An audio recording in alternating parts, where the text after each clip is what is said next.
Hello and welcome back to another update as we cover the latest developments throughout the front line in the Russo-Ukrainian war. We start out here in the northern direction in the Kupyansk front, where we here see that the Russians have managed to make a small yet wide advancement here and capturing the village of Overwhelm. And we see here that the Russians have managed to advance in this section of the front, capturing the village by the highway, allowing the Russians to now push further northwards and expand the front line west of the highway. With this, we see that there are some further developments here in the Kharkiv-Luhansk region, and the Russians are pressuring the Kupyansk on a wider front after their failure to advance further in the Avdiivka direction and the Ukrainian counterattack here by Pershutserevneve. So we see that there's now a new part of the front fighting taking place, and the Russians likely found an area where the Ukrainians were thin on the defense, and taking advantage of that, they managed to capture the village of Overwhelm very quickly. We then move on to the Avdiivka direction, where here, after the recent advancements here to the south of Avdiivka, the Russians here made yet another breakthrough, breaking through the Ukrainian defenses here to the south of Avdiivka, capturing all of the trenches in the Dacha area here to the southeast, and capturing Tharkova here to the southwest. And with this, all of the fortifications the Ukrainians had to the south of the city have now been captured by the Russians. And with this, the only thing standing between the city and the Russians themselves is these small patches of forest areas, and the Russians already have a foothold within the residential area, and as such we are likely going to see storming of the city of Avdiivka in the coming days. With these developments, we see that there is either one of two cases that has happened. Either the Ukrainians withdrew from these fortifications, or the Russians simply stormed through them and overmanning the Ukrainian defenders. This could be achieved by overwhelming firepower and with a large enough force, or the Ukrainians could simply have been withdrawn or destroyed during the time of the fighting.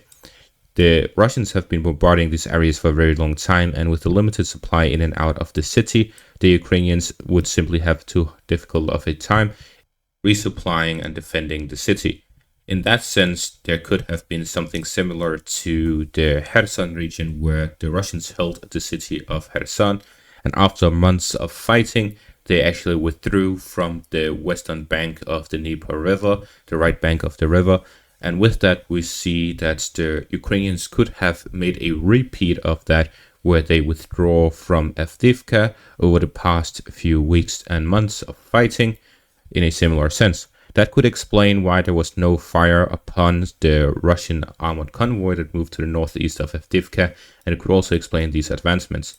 In that sense, the Ukrainians could have completely left Avdiivka, but the Russians would not advance, as they would look to find the Ukrainian firing positions and artillery positions, assuming that they aren't taking the bait, and instead just stay silent. But then they have started advancing and they realize that there is no resistance. Then they move in a very slow and secure manner, in the sense of avoiding any ambushes, while in the end the Ukrainians could have completely left the area. The other option is that they simply got rid of too many Ukrainian soldiers, and the Ukrainians were unable to resupply, and the defenses simply are too thin at the front line, and therefore they are able to overman and overpower the Ukrainian defenders in the area. This could explain why the flanks by Stepove and Sheverne were seeing Ukrainian counterattacks, but this could also be explained if they were covering for a Ukrainian retreat.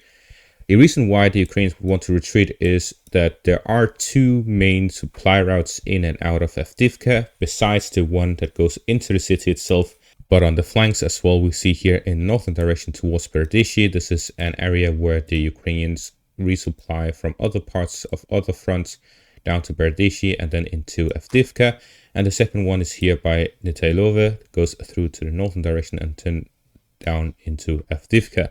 There is this final one, however, there's no real connection to the outside. This is just smaller roads, no significant road, while in the northern direction there's both the railways, which will allow them to depart here and then use the roads from down there, and here to the southwest there's the highway.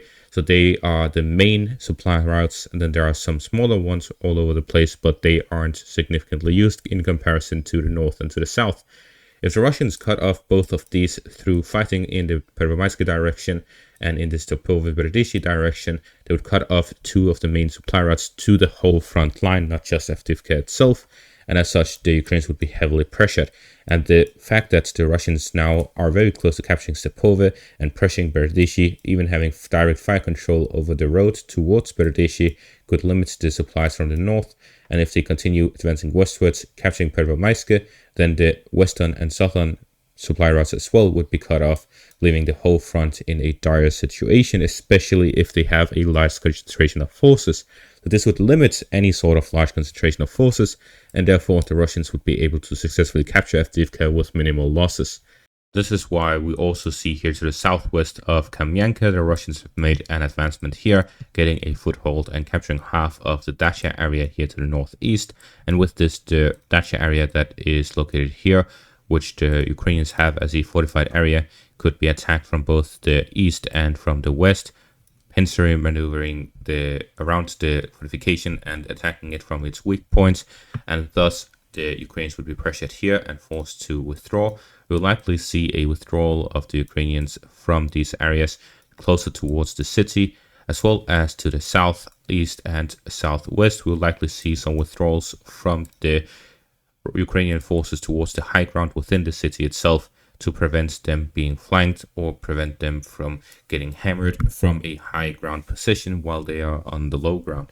This area here between the southern parts and central parts of Avdiivka is all located in the low ground, while the city itself, the main parts, the central part, is on the high ground, and these forest areas and fortifications to the south are also on the high ground. Therefore, with the Russians capturing the high ground here to the south, the central part or southern part of Avdiivka would be vulnerable, while the citadel area and the central part would be the strongest parts. Then we also have some information and developments here in the direction of Oroshaine, where the Russians managed to capture parts of the forest lines here to the southeast of the village. And with this, we see that they are restarting some operations here in the Seremeyorsky direction.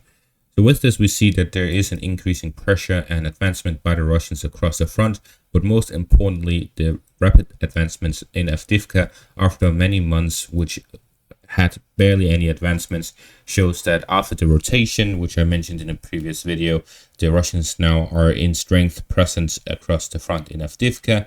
And on top of that, we also see that the weather is suitable for offensive operations. We also see that the Ukrainians have been struggling to deal with the Russian superior firepower, allowing the Russians to simply hammer the city into non-existence after these weeks and months of fighting. And with all of this combined, we see that the Ukrainian positions in Avdiivka have been significantly weakened.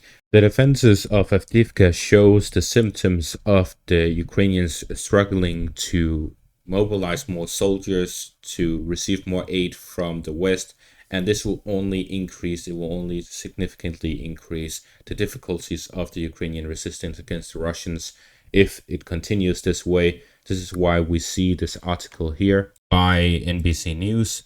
Incredibly stark.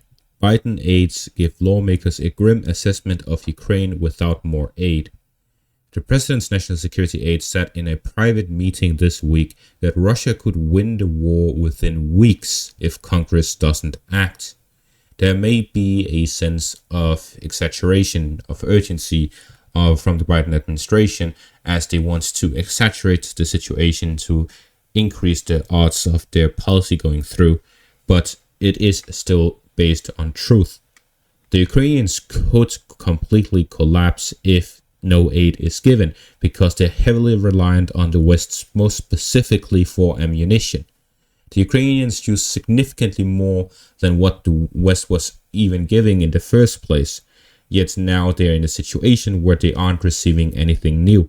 And because of that, the Ukrainians would run out of ammunition. Without ammunition, you cannot fight a war. Even if you have all the soldiers in the world, they would give every single one a simple small arms firearm, and the Russian artillery, Russian bombardment will simply just destroy everything that they are living in without any response. Therefore, the Russians could just freely use everything they wanted. If the Ukrainian air defense fails, if the Ukrainian artillery fails, then the Russians would simply have such an advantage that they could simply just roll over all of Ukraine, and Ukraine would completely collapse.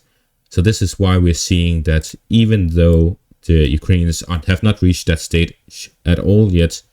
We're seeing clear symptoms that the situation for Ukraine is becoming more and more difficult, and even could collapse within weeks, as the Biden aide says in a private meeting that has since been leaked. And that is going to be all for this update. Thank you all for watching and have a great day.